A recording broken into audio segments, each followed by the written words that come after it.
सभी पर्यायों को जो युगपद एक साथ समंत तो चारों तरफ से सबम सबको जानता है, उस ज्ञान को छाये ज्ञान कहते हैं। आया ना समझ में? एक एक शब्द का अर्थ हो गया ना। देखो, जो तात काल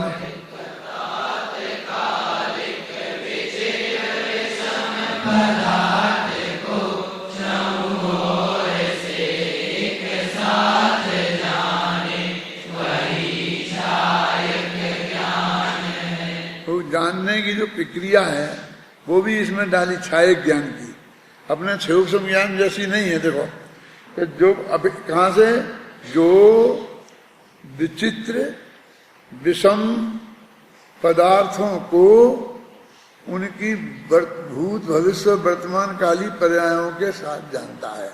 तो विचित्र माने अनेक प्रकार के अनेक पदार्थों को, और विषम माने असमानता लिए हुए ऐसे पदार्थों की जितनी भी भूतकाल की और वर्तमान काल की और भविष्य काल की पर्याय हैं, उन सबको चहुं ओर से माने फोर एंड वाइड, चारों ओर से जानता है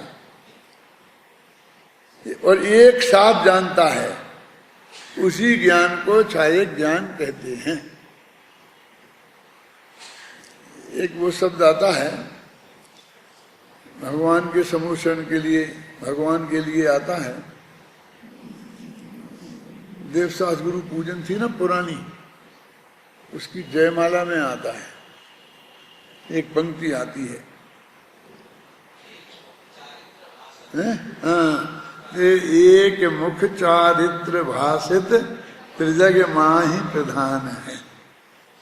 ये एक मुख चारित्र भाषित, सबने कहते एक जिनका मुख है और वो चारों ओर से दिखाई देता है, तो कहते चतुर्मुखी भगवान, लोग ऐसा कहते हैं। तो सोनगढ़ में पंडित राम जी भाई थे, बहुत बड़े वकील थे वो गुरुदेव के पास में आकर के आत्मकल्याण की भावना से उन्होंने अपनी जिंदगी का उत्तरार्ध पूरा बिताया और 104 वर्ष की होकर मरे गए। लेकिन 50-60 वर्ष वो सोनगढ़ में रहे अपना धंधा पानी छोड़कर। बहुत विद्वान थे लेकिन तार्किक थे ना, वकील थे नहीं थे। तो वो कहते थे कि एक क्या कहते, एक मुख चारित्र भाषत। तो उन्होंने लगाया कि जिस जिनवाणी में एक मुख्य चारित्र को ही कहा है, भाषत माने कहा वो भाषत तालब बीसा वाला सा नहीं, एक होता ना भाषत में पा का बना के बनाते, क्या बोलते, दंती सा, जो भी बोलते होंगे वो सा नहीं था, उसमें फर्क पड़ता है। क्योंकि कहते एक मुख्य, जिन्होंने एक मुख्य चारित्र कोई माने निश्चय चारित्र कोई चारित्र कहा है, व्यवहार चारित्र को चारित्र ही नहीं माना, ऐसा वो अर्थ करते थे। तो कह अब तुम सुना, जे एक मुख चारित्र भाषत, तो मुख का कर दिया मुख्य और भाषत का कर दिया भाषत। और लोगों ने ऐसे कहा कि चतुर्मुखी है भगवान, चतुर्मुखी है।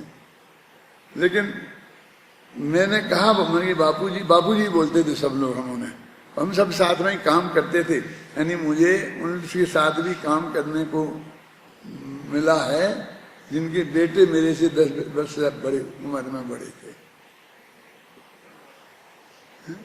45 वर्ष बड़े तो मेरे से गुरुदेव ही थे, तो उनसे 10 वर्ष बड़े रामजी भाई होंगे। मैंने 50-55 वर्ष पुराने लोगों से के साथ काम किया। तो हम बापूजी करके बातचीत सब करते थे। मैंने कहा बापूजी ये अर्थ नहीं है इसका, तो क्या है तुम बताओ। मैंने कहा उनका एक ही मुख है,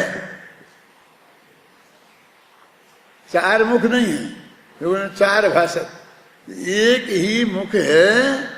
लेकिन वो चारित्र माने ना तो जो संयम वाला चारित्र है और ना वो 4 वाला चारित्र है। तो ये कौन सा चारित्र है? 4 एंड वाइड, चारों ओर से इस चारित्र का अर्थ क्या है दादा? चहुं ओर से, चहुं ओर से इसमें आया ना, चहुं ओर से एक साथ, तो चारों ओर से भासत माने दिखाई देता है। उनने क्या अर्थ बना दिया था? भासत माने कहा है, वो भासत दिखाई देने के अर्थ में है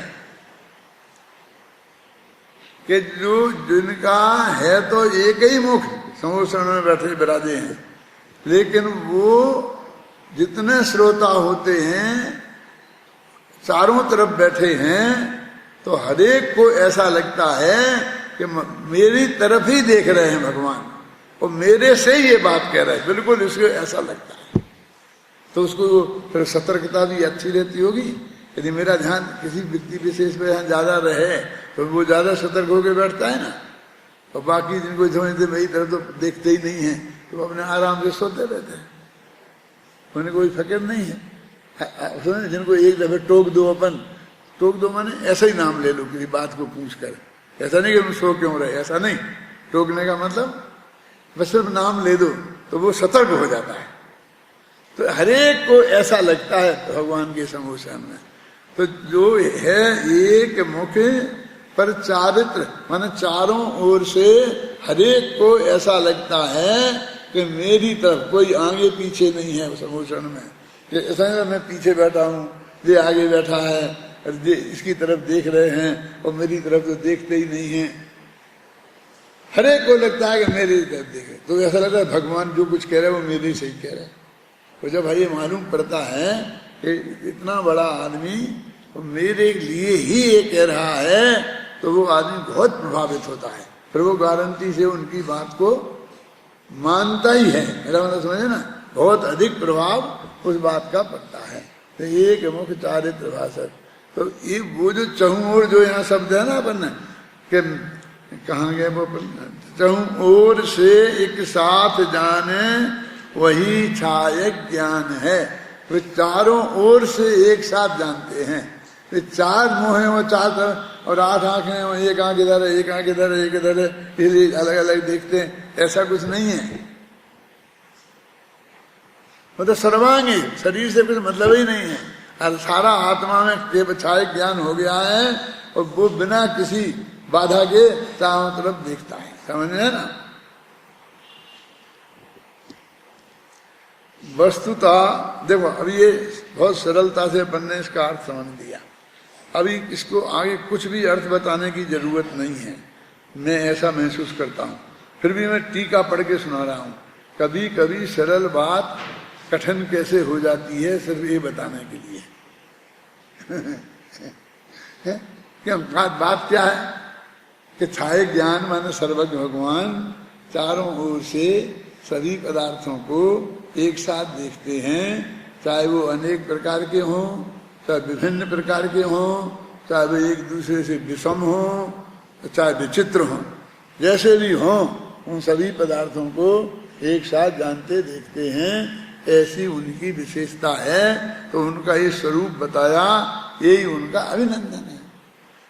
अभिनंदनों की प्रशंसा करनी पड़ेगी कि ऐसा कुछ नहीं है, उसके स्वरूप को बताना, उसका ही नाम अभिनंदन करना है। बात पूरी हो गई। अब देखो अपन टीका पढ़ते हैं। वस्तुतः जिनके पृथक रूप से बरतते हुए सुलक्षण रूप लक्ष्मी से आलोकित अनेक प्रकारों के कारण विचित्रता प्रकट हुई है। देखो ये काय का अर्थ है? विचित्र शब्द जो है गाथा में, उसका अमृतचंद्र ने ये 1.5 लाइन में अर्थ किया है। क्या किया? देखो 1.5 लाइन में अर्थ आपने वो तो पढ़ी होगी ना, 71वीं गाथा आपने पढ़ाई होगी। एक हूँ, शुद्ध हूँ, निर्मम हूँ, ज्ञान दर्शन से परिपूर्ण हूँ। तो उसमें आता है ना, मैं है आत्मा प्रत्यक्ष अनादि अनंत, आता है ना पूरा वाक्य। 1.5 लाइन की पंक्ति आती है, और इसलिए मैं एक हूँ। सकल कारक चक्रियो पितृत्तीर्णत्वात् शुद्धम, मैं सकल कारक चक्र की प्रक्रिया से पार हूँ, इसलिए शुद्ध हूँ। पुद्गल द्रव्य जिसका स्वामी है, क्या ऐसे वन राग देश का के रूप नहीं परिणमता हूँ, इसलिए निर्मम हूँ। आया ना? तो एक एक पंक्ति में एक एक शब्द का अर्थ आया। ये यहाँ कि जिनमें पृथक रूप से बरतते हुए सुलक्षण, कि जितने भी पदार्थ हैं ज्ञेय पदार्थ, उनका अलग अलग लक्षण है, यानी वे पदार्थ अलग अलग हैं और अलग अलग लक्षण है, माने उनमें भी अलग विभिन्न हो गए और विभिन्न प्रकार के हो गए ना, हर एक की परिभाषा अलग अलग है। तो कहते हैं जिनमें पृथक रूप से बरतते हुए स्वलक्षण रूप लक्ष्मी, माने वो अपने लक्षण से लक्षित हैं, वही उनकी लक्ष्मी है, वही उनकी संपत्ति है।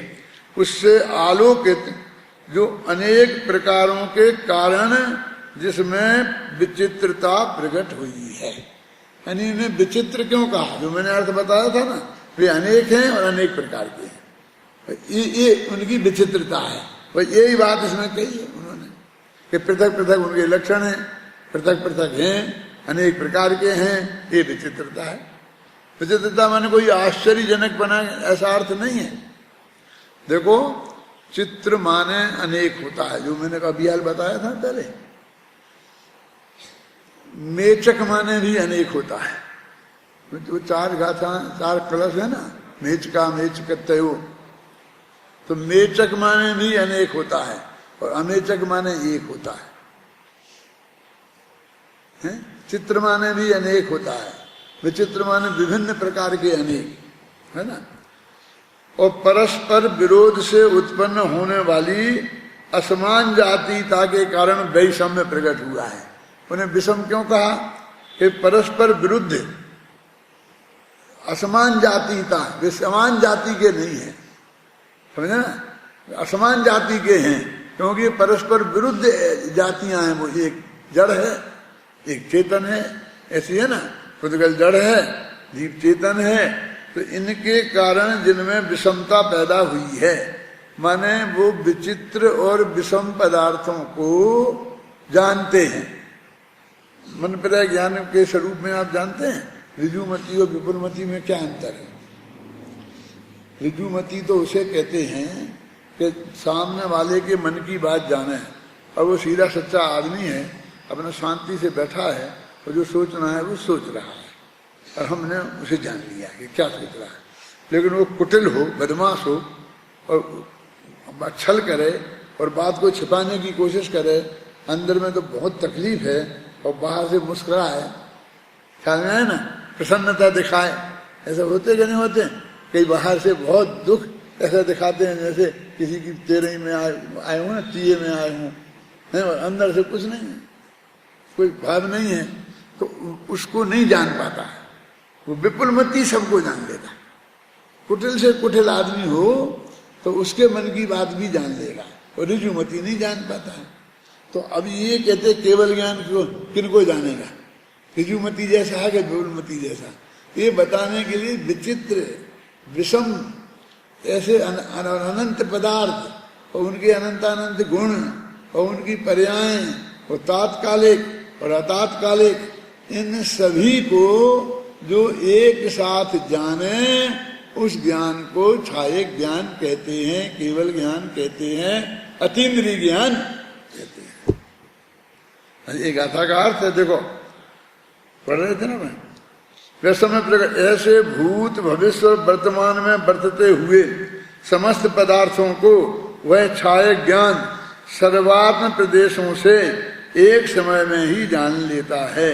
है ना, सर्वात्म प्रदेशों से माने ऐसा नहीं है कि वो अपन आंख से देखते हैं, कान से सुनते हैं, ऐसे कान लगा के सुनते हैं ना, आंख से देखते हैं फाड़ फाड़ के, ऐसा नहीं है। वो तो आत्मा का जो असंख्य प्रदेश है वो सबसे सीधा जानते हैं, सब जगह ज्ञान एक सही है, चारों ओर से जानते हैं। माने उनको पीछा जानने के लिए ऐसी गर्दन नहीं घुमानी पड़ती। अब उनको तो नहीं घुमानी पड़ती और वे ऐसे बैठे हैं, तो पीछे वालों को तो अब नहीं दिखेगा।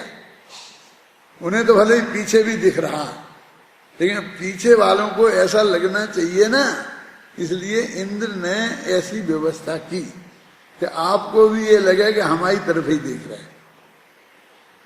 ख्याल में ऐसा वो इंद्र की व्यवस्था है। वो एक समय में ही जान लेता है। वह छायक ज्ञान कृम प्रवृत्ति की है। अब ये उल्टी बात कह रहे हैं, क्योंकि क्षयोपम ज्ञान जो है वो छायक ज्ञान की टक्कर में क्यों खड़ा नहीं होता, माने उसकी क्या हैसियत है, छायक ज्ञान के सामने क्षयोपम ज्ञान की क्या हैसियत है, ये बात बता रहे। छायक ज्ञान कृम प्रवृत्ति की हेतुभूत क्षयोपम अवस्था, वो क्षयोपम अवस्था कैसी है, कृम से प्रवृत्त होती है, पहले इसको जानेगी फिर इसको जानेगी फिर इसको जानेगी। और छायक अवस्था कैसी थी, युगपद प्रवृत्ति, ऊपर लिखा होगा युगपद, मैं छायक अवस्था एक साथ प्रवृत्त होती है और क्षयोपम अवस्था क्रम से प्रवृत्त होती है।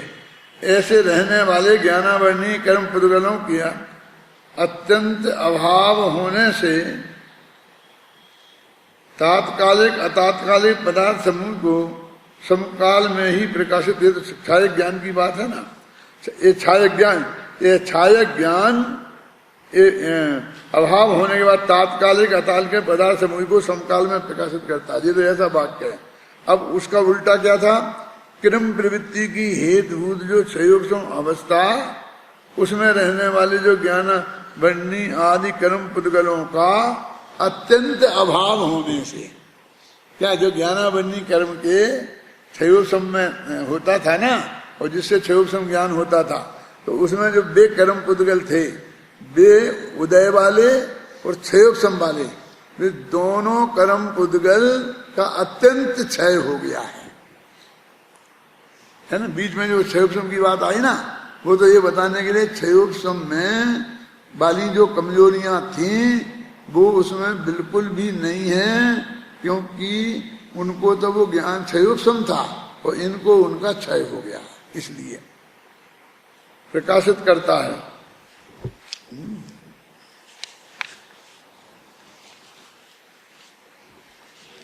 अब वह सर्व शुद्ध छायक ज्ञान, देखो एक अधिकार अंतिम अधिकार समय सार का क्या है, क्या नाम है उसका, सर्व शुद्ध ज्ञान अधिकार। तो सर्व शुद्ध ज्ञान अधिकार में जितने भी पंडित हैं सब वो त्रिकाली ध्रुव भगवान आत्मा वो ज्ञान स्वभावी वो लेते हैं कमा। यहाँ तो सर्व शुद्ध ज्ञान को, केवल ज्ञान को सर्व शुद्ध ज्ञान कहते हैं।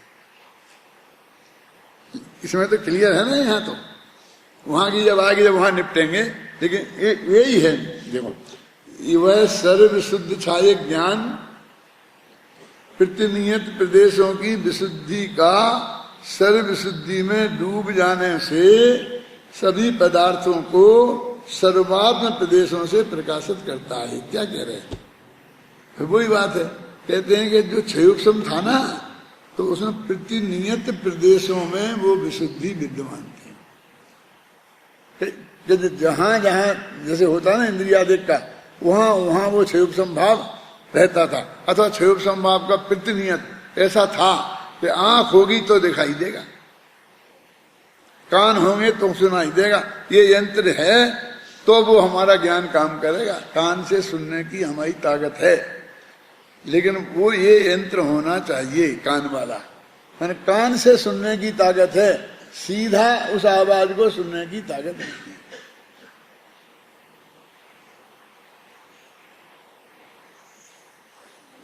धवला में एक प्रश्नोत्तर आता है, वो पहले मैंने तुम्हें बताया था कि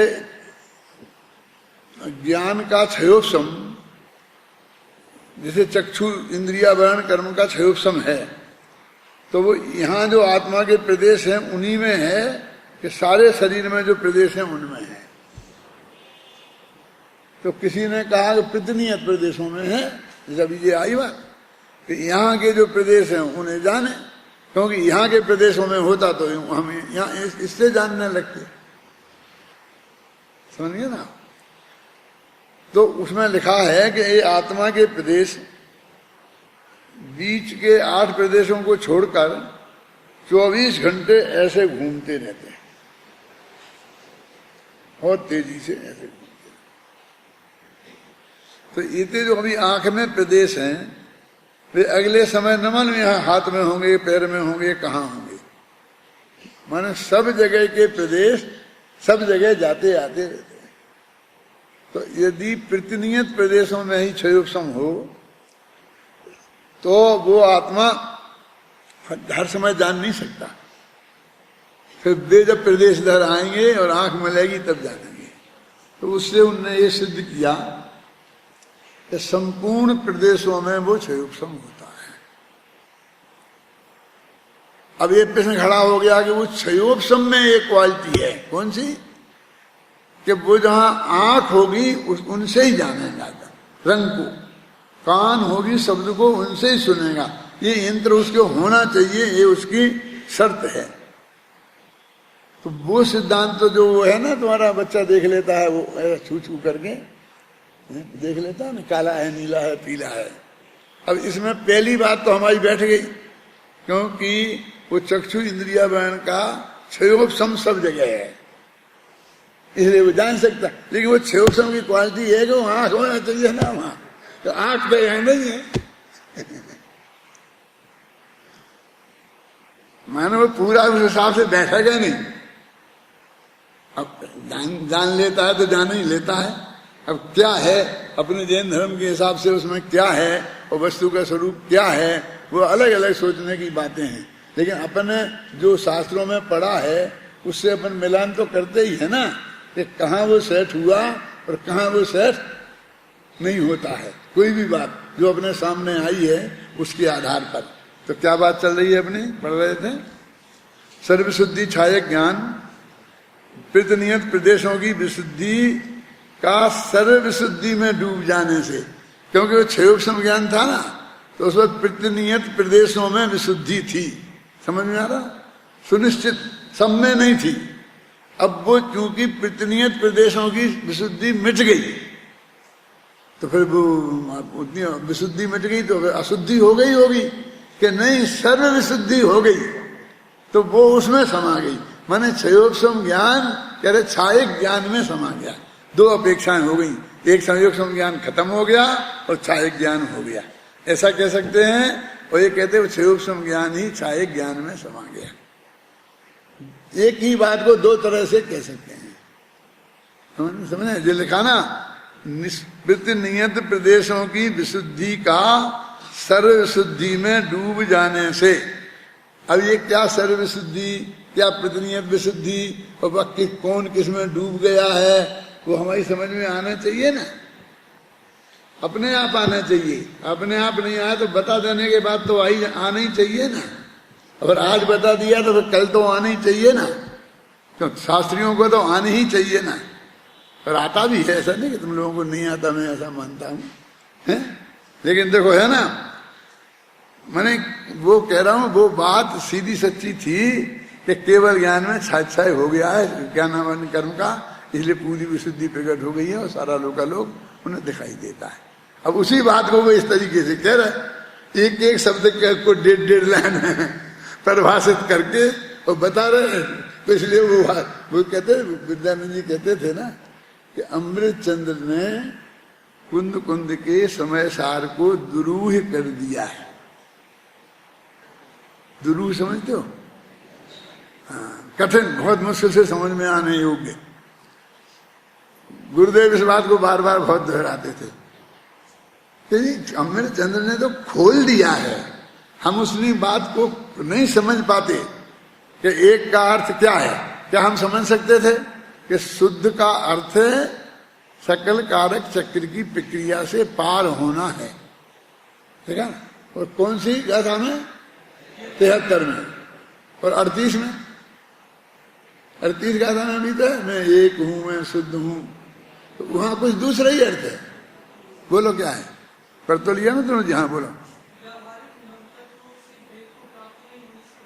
इसलिए क्या, अब मैं सुनता नहीं हूं इसलिए मैं कुछ नहीं कहना चाहता। तुमने ठीक ही बोला होगा। ज्ञानावरण कर्म के सर्व प्रकार क्षय हो जाने से और असर्व प्रकार के ज्ञानावरण के क्षयोपशम के विलय को प्राप्त हो जाने से। देखो ये भाषा देखो, सर्व प्रकार से क्षय हो जाने से और असर्व प्रकार उस ज्ञाना करके क्षयोपशम को सर्व प्रकार नहीं कह के असर्व प्रकार कहा। दोनों मिल जाए ना जोड़ा, सर्व प्रकार और असर्व प्रकार, तो सर्व प्रकार तो क्षय हो गया तो सिद्धि हो गई, और असर्व प्रकार से जो हुआ वो सर्व प्रकार की विशुद्धि में मिल गई लिखा ना। विलय को प्राप्त हो जाने से वह अतीन्द्रिय ज्ञान विचित्र और अनेक प्रकार के पदार्थों को प्रकाशित करता है। वो विचित्र और विषम का अर्थ कर रहे हैं ये, विचित्र विषम पदार्थ को वो अतीन्द्रिय ज्ञान प्रकाशित करता है। ये इतनी जो मेहनत की है, ये 3-3 लाइनें 4-4 लाइनें तो विचित्र और विषम की का अर्थ करने के लिए की हैं। तो अब सीधी सरल बात को कठिन कर दिया। देखो ये वो जो अमेरिका में एक डॉक्टर महावीर करके हैं, महाराष्ट्रियन हैं, वही सोलापुर तरफ के हैं। उनने वो समय सार अपने 2100 समय सार अमेरिका में बांटे, तो $6 का सार और समय सार, ये दोनों बांटे 21 घर घर में हैं। और मैं जाता हूँ, दिगंबर सितंबर सभी लोग ले गए थे, तो उनके घरों में सर्वोच्च स्थान में विराजमान है वो समय सार। तो मुझे देख के बहुत प्रसन्नता होती है कि समय सार को यहाँ इतना सम्मान मिला। कि पढ़ते होंगे कि नहीं पढ़ते होंगे ये तो वो जाने, लेकिन वो ऐसा नहीं कि चाहे जहाँ पढ़ा नहीं मिला मुझे, ऐसा ऊंचे स्थान पर रखा मिला हर एक के यहाँ सम्मान के साथ। तो वो महावीर जी बहुत गहराई से स्वाध्याय करते हैं। अब तो उन्होंने सब अपनी डॉक्टरी बंद कर दी बिल्कुल, और 24 घंटा पढ़ते ही हैं। तो वो कहते हैं सबको कि मैं डॉक्टर साहब का वो सबसे पहले पढ़ता हूँ कि तात्पर्य है। अंत में जो वे 5, 7, 10 लाइनें लिखते हैं वो सबसे पहले गाथा पढ़ता हूँ, फिर वो पढ़ता हूँ, और फिर पूरा ये 10 पेज 5 पेज जितने भी है ना अनुशीलन में बीच में, फिर उनको बाद में पढ़ता हूँ। क्यों? यदि वो मैं नहीं पढ़ूं तो मेरी समझ में नहीं आता है कुछ, और उसे पढ़ लूं तो फिर मेरी समझ में सब आता जाता है।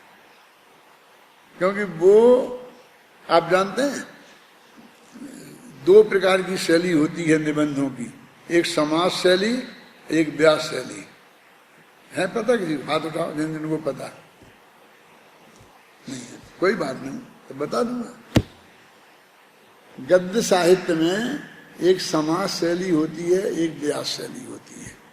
समास शैली का मतलब ये है कि वे संक्षेप में एक वाक्य कह देंगे, फिर बाद में उसको खोलेंगे।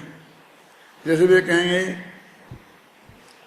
बैर क्रोध का आचार या मुरब्बा है, अब उन्हें संक्षेप में कह दिया।